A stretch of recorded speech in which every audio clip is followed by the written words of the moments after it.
Okay, so our first homemade jam live one-on-one, I'm calling it We're Getting the Juice on one of our favourite artists, Karlou. So good morning, Karlou. How you going? Good. Good morning to you. Thank you so much for having me on here. Oh, we're loving it, loving all the music from the sunny coast that's coming out, and you know, proud to present it. So I'm going to Yeah. straight into it, Karlou, and in our get to know you, getting the juice on you. So did you study music at school or have a mentor, a teacher? Yeah. So right up from when I was like super young, I was always really interested. I started playing guitar first before I even started singing. And then from that I quickly learned guitar. I'd like dabbled a little bit in piano. I didn't really like do a lot of it. And like throughout my whole primary school, high school, I studied my music theory, doing my AMEB exams. So yeah, like I've always studied it like right from a young age. So I've just been immersed in it ever since then. And if I'm correct, you went to school in Mackay, did you? I did, yeah, Mactown, woo! Yeah, no, I grew up in Mackay. I pretty much spent most of my life there. And then when I finished school, I kind of hung around for a year, and then I bought a van, and then I went for a little road trip and found myself in Brisbane, and I was like, oh, I miss the coast, so I found myself in the Sunshine Coast after that, and just kind of stays. Sweet, awesome. Okay, so my next question to you, Karlou, is when did you start writing songs? I'd probably say around 10 years old. My first ever song that I ever wrote was about a shark. It was a really weird one, but yeah, well, growing up in Mackay, I mean, we were always out in the boat. We had the Whit Sundays. We were like snorkeling and spearfishing and stuff like that. So, yeah, my first little inspiration was about a shark and a fish, and that was my first ever song.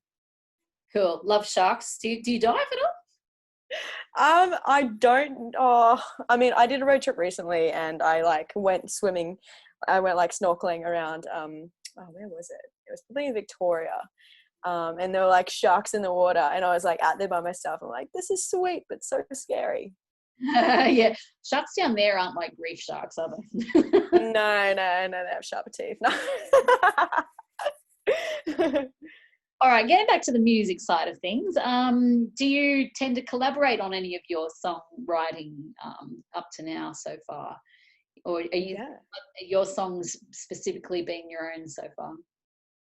Well, most of the way they have been my own songs. I mean, I have done like co-writing in the past, but it's only been quite recently, from like the end. I think it was actually the start of this year. I started collaborating with some different session writers and some producers, and that was such a cool experience because I got to see how other people work when songwriting, and then trying to develop their strategies into my own writing when I'm at home and I'm writing by myself. So yeah, it was really cool to see that side of it. Cool. Want to do any name dropping there, or? Yeah, well, actually, I'm working with this guy at the moment. He's a Brisbane-based guy, and he like writes for Vancouver Sleep Clinic and people like that. And so we've been working on this track together recently, and it's sounding super cool. I'm so excited about it. Awesome. Can't wait to hear it. Sounds great. So with who I'm going to ask you who did the producing and the mix on Bad Choices.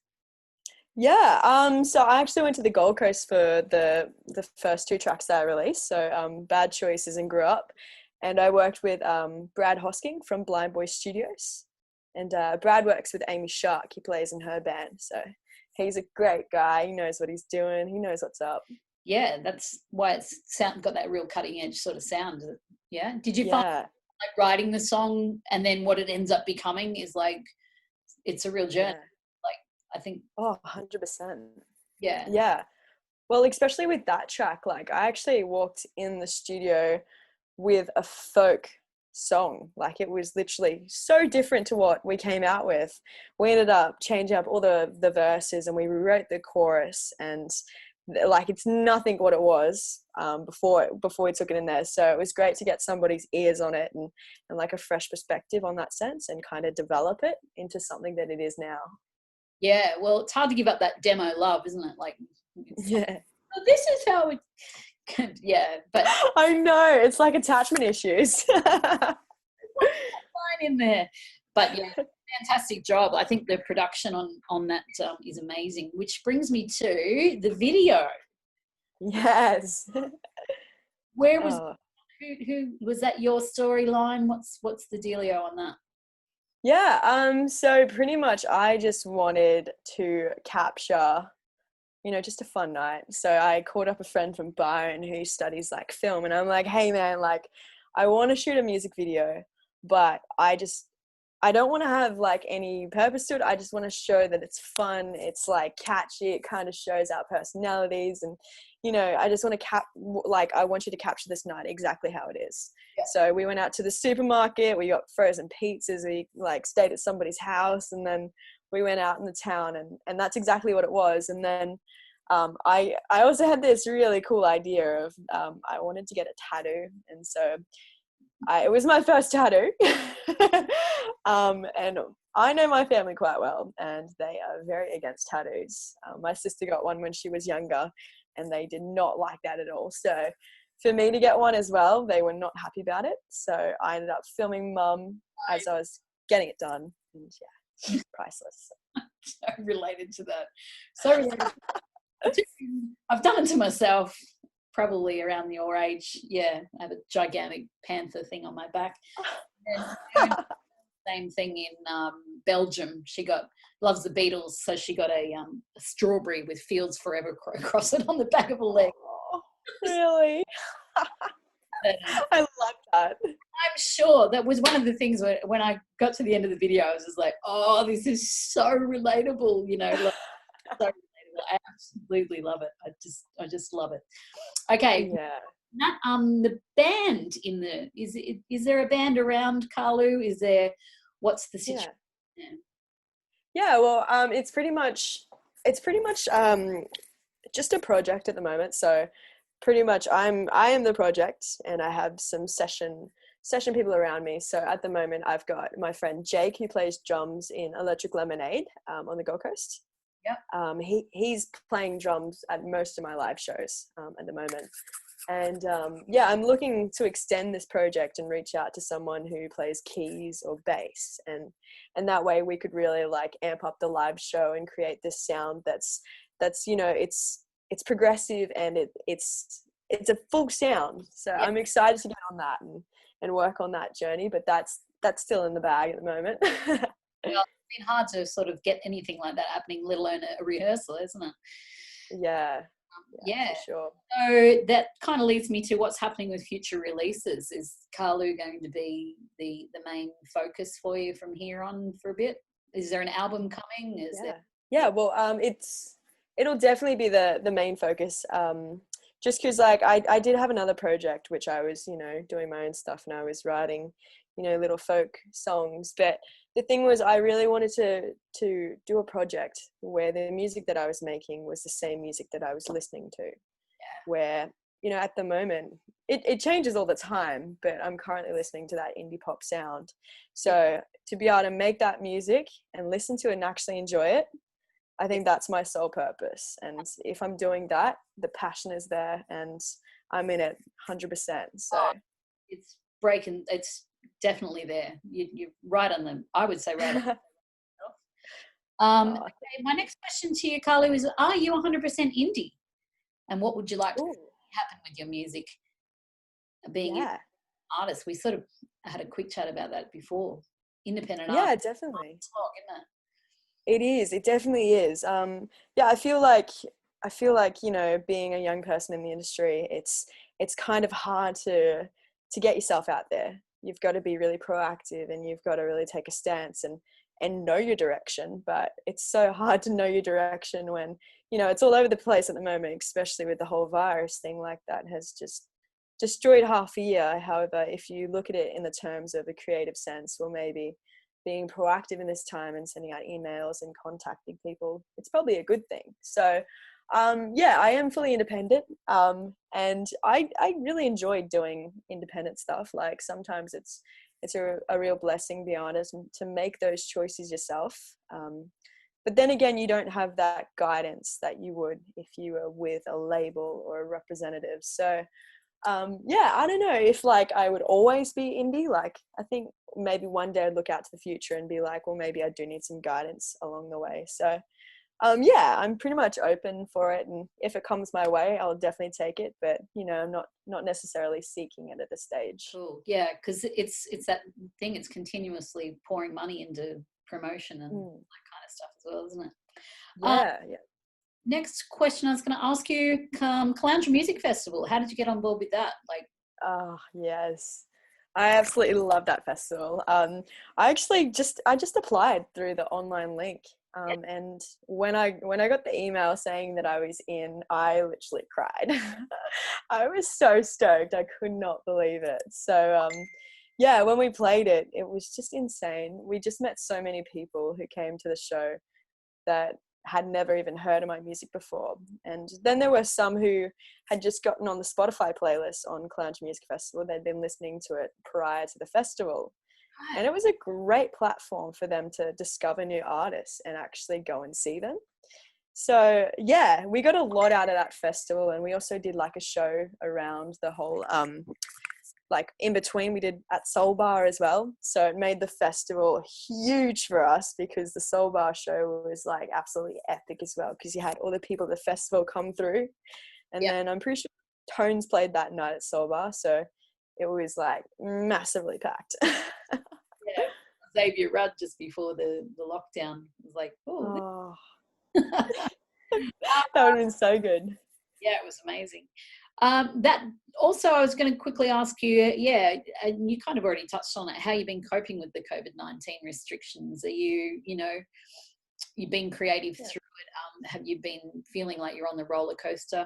Which kind of I'm bringing into focus here, the little acoustic track that you put up a little while ago called Closer. I noticed that you mentioned about mental health and issues with that. Yeah. Was that inspired by the COVID restrictions? Or? It wasn't necessarily inspired by it, but I feel like at the start, COVID was really tough one to kind of get through, because you were losing everything. You were losing your gigs, you were losing what you do on weekends, your social life. Like everyone, they were facing this big challenge of not being able to do things. But yeah, my Closer track, I just thought it was an appropriate time to share that track. Because like I was struggling at the end of last year, and the start of this year just wasn't coping at all. I had to go home for a little bit just to get in the right mindset and get back on track. But yeah, I just thought it was really important to touch on that subject, because I feel like it's not talked about enough, and especially in the music industry. Like I have a lot of friends who are facing like this really big challenge at the moment, and like we might ask people like, how are you going? And they'll be like, yeah, I'm all right. But that's pretty much as far as we usually take it. So to have this discussion and be like, yeah, well, actually I'm not doing okay. And I'm not a person who is like fond on really discussing too much about whatever's going on. But I feel like songwriting has always helped me through that process, and even talking to family. Like I wouldn't usually talk to family about anything like that, but my songs at least can kind of point them in the direction of like whatever's happening. Very cathartic, isn't it? Songwriting, and just process it. Here you go. Now you can have that. Yeah, you're not wrong. It's therapy. It really is. Sure.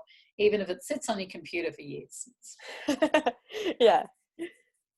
And I did get a little whisper that you actually had a start, your previous kind of thing that you were doing was a bit more country. Yes. That's right. It was, yeah. Yeah. So you sort of started out in that scene and went, whoa, this is not really for me. Yeah. Yeah. Well, pretty much like when I started performing, my guitar teacher, she pretty much taught me like everything she knew on guitar. And she was like, well, do you sing? And I was like, oh, no, I don't sing. And anyway, she like started to get me to learn all these old country ballads. And it was really great, because at the time there was this small platform for young singers, old singers, it didn't matter who you were, to get up on stage, and that was at country music festivals. Yeah. And they had a big circuit all around North Queensland, which you know, it became my everything. That's what I was doing at the time. I ended up traveling far and wide. I went to like Tamworth, went to Gympie, and you know, I did all of those festivals, and it was just a great platform just to get on stage and kind of learn that craft, learn the whole side of performing. Cool, awesome. So that's where you got your basics in performance and that kind of. Yeah, definitely, yeah. All right. Well, I reckon that this has been a great way to get to know you, and you're definitely our one to watch of our artists at the moment, Karlou. We are 100% behind you. Loving the track on Spotify on our Homemade Jam playlist. Just one more thing. Have you recorded Closer yet? I have actually. Yeah. So that one will be out. I'm not too sure when. I think I might do one more single before then, but it's definitely out and recorded. Okay, because I'm interested to hear where that gets transformed to as well. I mean, yeah, fantastic, just acoustic. But thank you. I appreciate that. Yeah, I'm very excited to put it out there. Yeah, well, we're absolutely stoked to have you on Homemade Jam Live this Sunday afternoon from 3 o'clock. So, and we loved having your video up there the other day. Oh, we're opening with your video, aren't we? Yeah, that's right. So, yes, Homemade Jam Live this Sunday afternoon. We'll be opening with Bad Choices. It's a good choice to get on. But absolutely love it. Thank you for joining us, Karlou, and we look forward to watching your journey. Yeah, thank you so much for having me. Our pleasure.